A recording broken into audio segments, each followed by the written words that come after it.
Shopping করে যদি কাউকে একটু নাই দেখাতে পারি তাহলে আমার কাছে কেমন জানি মোটেই ভালো লাগে না, কারণ আমার মন মানসিকতা আবার একটু অন্যরকম।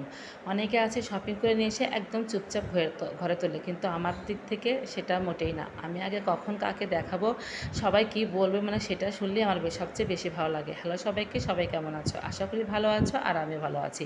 চলে আসলাম একটা নতুন ব্লগ নিয়ে। তো দেখো সকালবেলা আমি কিন্তু মানে গতকালকে রাত্রেবেলা অনেকগুলো মাছ নিয়ে আসছে। অনেকগুলো বলতে এখানে 6 কেজি কাতল মাছ। তো কিছু মাছ হচ্ছে একদম পিস করে নিয়ে যাচ্ছে, আর একটা মাছ হচ্ছে শুধু এমনিতেই ফালি দিয়ে নিয়ে আসছে। তো মাছগুলো হচ্ছে আমি ভালো করে ধুয়ে পরিষ্কার করে তারপর হচ্ছে ফ্রিজে রেখে দেবো। আজকে আর সাইজ করবো না, যেটা সাইজ করা আছে সেটা হচ্ছে গুছিয়ে নেব, আর এটা হচ্ছে পরিষ্কার করে রাখবো। কারণ এর সাথে যদি রক্ত থাকে তাহলে দেখা যায় যে মাছগুলো একদম ফ্রিজে রাখলে নরম হয়ে যায়। ওই জন্য পরিষ্কার করে রাখবো, তাহলে আর এই মাছগুলো বেশ কয়েকদিন থাকলে আর নষ্ট হবে না। তো যাই হোক, মাছগুলো ভালো করে পরিষ্কার করে তারপর হচ্ছে আমি একদম পলি ব্যাগে করে প্যাকেট করে রাখছিলাম যাতে করে নষ্ট না হয়। এদিকে ঝিরিঝিরি বৃষ্টি হচ্ছিল, যার জন্য আমি কাটতে পারলাম না। তো ভাবলাম ভালো করে পরিষ্কার করে তারপর হচ্ছে রেখে দিই। তো এইভাবে প্রত্যেকটি মাছ একদম পরিষ্কার করে নিয়ে আর কিছু মাছ রেখে দিলাম যে দুপুরে রান্নাবান্না করব। তো যাই হোক, মাছগুলো প্যাকেট করে নিয়েছি আলাদা আলাদা করে। মাছের মাথাগুলো অন্য প্যাকেট করেছি, পিসগুলো আলাদা করেছি, আর ফালিগুলো আলাদা করেছি। তো যাই হোক, সব কিছু একদম ফ্রিজে গুছিয়ে রেখে তারপর হচ্ছে সকালে খাবার দাবার কমপ্লিট করে এই তো চলে আসলাম দুপুরে রান্নাবান্নার জন্য। এদিকে হচ্ছে অনেকগুলো বেশ কয়েকটা মানে কলা ছিল, তো সে কলাগুলো একদম নরম হয়ে যাচ্ছিলো, খাওয়ার মানুষ নেই, মানে বেশি থাকলে যা হয় আর কি। তো ভাবলাম কলাগুলো নষ্ট করব না, একটু বড়া ভাজি করে নিই। ওই জন্য কলা আর চিনি একসাথে মিশিয়ে সুন্দর করে একদম হাত দিয়ে মানে ম্যাশ করে নিয়ে তারপর হচ্ছে ময়দা দিয়ে দিলাম, দিয়ে এখন ভালো করে একদম ম্যাশ করে নিয়ে এক জায়গায় মিক্স করে তারপরে হচ্ছে তো একটা ডো তৈরি করে নিয়েছি, আর নিয়ে সব কিছু একদম চুলার কাছে গুছিয়ে নিলাম। তো ভাবলাম যেহেতু রান্না বসাবো, তো রান্নার আগে বড়াটা ভাজি করে নেই, তাহলে আর বিকালে কোনো ঝামেলা করতে হবে না। সেই জন্য সব কিছু একবারে গুছিয়ে নিলাম এদিকে। তো রান্না করব কাতল মাছ দিয়ে আলু বেগুন দিয়ে হচ্ছে ঝোল, আর হচ্ছে পটল ভাজি, আর মিষ্টি কুমড়া পেঁপে দিয়ে একসাথে ভাজি করব। এই ভাজিটা নাকি ওর বাবার খুব পছন্দ হয়েছে, এর আগে 2 দিন করে দিয়েছিলাম। আসলে আমার এগুলো হচ্ছে মাঝে মাঝে একটা করে উদ্ভট মানে বুদ্ধি বের হয় আর কি, যে যাই হোক নিজের বুদ্ধি মতো এই কাজটা করে এখন ওর বাবার মুখে এত ভালো লেগেছে, যার জন্য আজকে বলছে যে আজকে পেঁপে আর মিষ্টি কুমড়ো একসাথে ভাজি করো। তো কী করা, যেহেতু খেতে চেয়েছে। তো যাই হোক, এই তো চলে আসলাম চুলাটা ধরিয়ে নিয়ে একদম বড়া ভাজি করতে। তো বড়াগুলো অনেক সুন্দর হচ্ছিল। আমি কিন্তু আজকে ফার্স্ট টাইম এরকম কলার বড়া বানাচ্ছি, এর আগে কখনো বানাইনি। তো আমি দেখেছি অনেককে বানাতে, তো আমি খাইও নি কোনো দিন। তো আজকে মানে এমনিতে খেয়েছি, তালের বড়ার মধ্যে কলা দিয়েছি, কাঁঠালের বড়ার মধ্যে দিয়েছি, কিন্তু এমনি শুধু কলা দিয়ে বড়াও কখনো ভাজিনি। তো আজকে ভাজছি, আর আজকে হচ্ছে ফার্স্ট টাইম খাবো। তবে যাই হোক, কলার বড়াও কিন্তু অনেকটা মজা লাগে। আর অনেকটা মিষ্টি হয়, যেহেতু কলাও মিষ্টি থাকে, তারপরে হচ্ছে চিনিও দেওয়া হয়, আর বড়াগুলো অনেক সুন্দর করে ভাজি করে নিয়েছি। একটু বড় করেই ভাজি করেছি যাতে একটু সময় কম লাগে, কারণ বেশি সময় নেই, অনেকটাই বেলা হয়ে গেছে রান্না করতে করতে। তো বড়া ভাজি করে তেল ছিল অনেকখানি, তো ওই তেলের মধ্যেই পটলগুলো ভাজি করে নিলাম, আর এদিকে হচ্ছে মাছটা ভালো করে হলুদ লবণ দিয়ে মেখে নিচ্ছিলাম। তো পটল ভাজি হয়ে গেছে, এখন হচ্ছে মাছগুলো ভাজি করে নিচ্ছি, কারণ যেহেতু বড়া ভাজি করতে অনেকটাই তেল ছিল, তো ওই তেলেই মাছগুলো ভাজি করে একদম তরকারিটা রান্না করে নেব। তো মাছগুলো যেহেতু টাটকা, ওই জন্য খুব একটা কড়া করে ভাজি নিই, কারণ টাটকা মাছ একটু কড়া না করলেও চলে। তো একটু হালকাই ভাজি করে নিলাম। তো মাছগুলো ভাজি করে তারপরে হচ্ছে আর কয়েকটা মাছ ছিল সেগুলো ভাজি করে নিলাম। আসলে রান্নাবান্না হচ্ছে নিজের মধ্যে একটা আর্ট, এটা কিন্তু আমি সবসময় বলি। যত যত্ন সহকারে রান্নাবান্না করা যায়, দেখা যায় যে রান্নাবান্না কিন্তু কখনোই খারাপ হয় না। আর আমি সবসময় চেষ্টা করি একটু ভালো করে রান্নাবান্না করার জন্য। যেহেতু আমরা হচ্ছে বাইরের খাবার একটু কমই খাই, তো বাড়িতে যদি একটু জাতজুত করে সুন্দর করে রান্নাবান্না করা যায় তাহলে কিন্তু একটু পেটটা ভরে ভাতও খেতে পারে। যেহেতু কাজকর্ম করতে হয়, কাজ করে কিন্তু প্রচণ্ড খিদে লেগে যায়, যদিও খুব একটা বেশি ভাত খাবো না, যতটুকু পরিমাণ দরকার খাবো, কিন্তু একটু তৃপ্তি সহকারে যদি আমি বা পরিবারের সবাই খেতে পারে, এই জন্যই কিন্তু আমরা গৃহিণীরা সবসময় চেষ্টা করি একটু ভালো করে জাতজুত করে রান্নাবান্নার জন্য।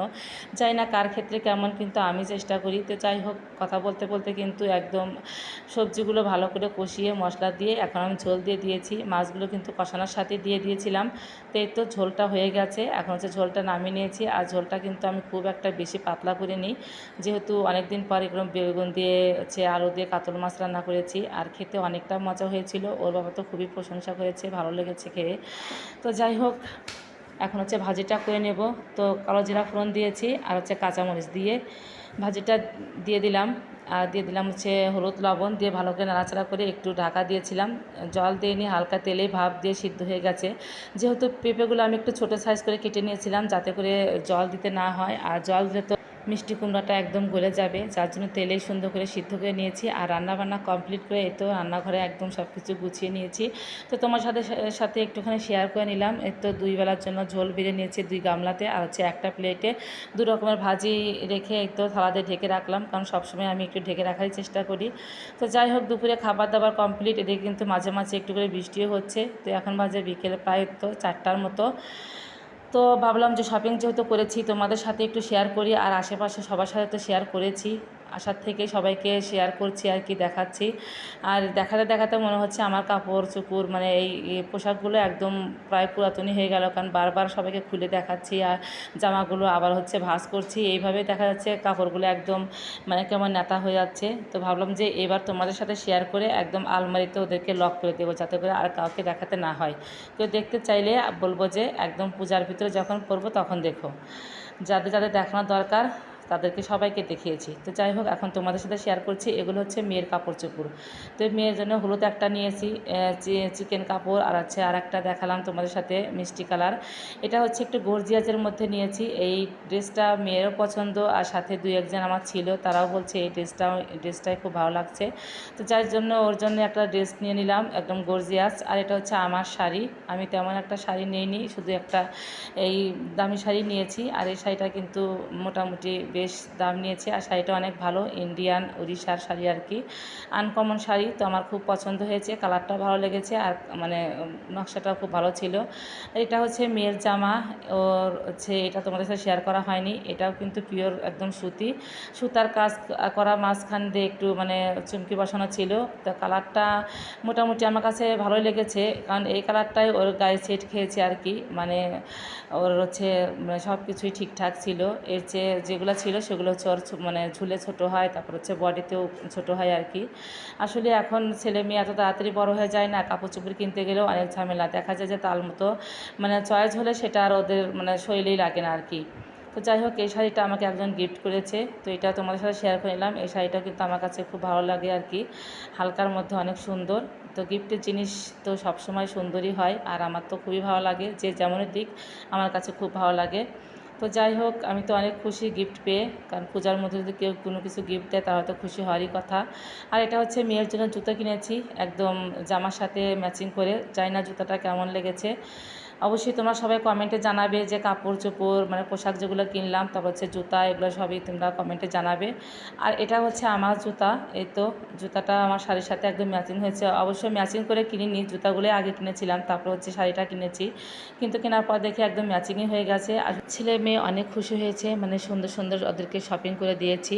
তো ওর বাবা হচ্ছে খুশি হয়েছে, কারণ ওর বাবা বলছে যে আমি না গিয়ে তুমি একাই যে ওদেরকে এত সুন্দর মার্কেট করে দিয়েছো, মানে এটাই অনেক কিছু। আসলে ওর বাবা তেমন একটা সময়ও পায় না, আর হচ্ছে ও বলে আমার মার্কেট করতে ভালো লাগে না, তোমাদের মানে কেনাকাটা তোমরা হচ্ছে তোমাদের মতো পছন্দ করে কিনে নাও। তো যাই হোক, ও যায়নি, আমি ছেলে মেয়েকে নিয়ে গিয়ে হচ্ছে সব শপিং করেছি।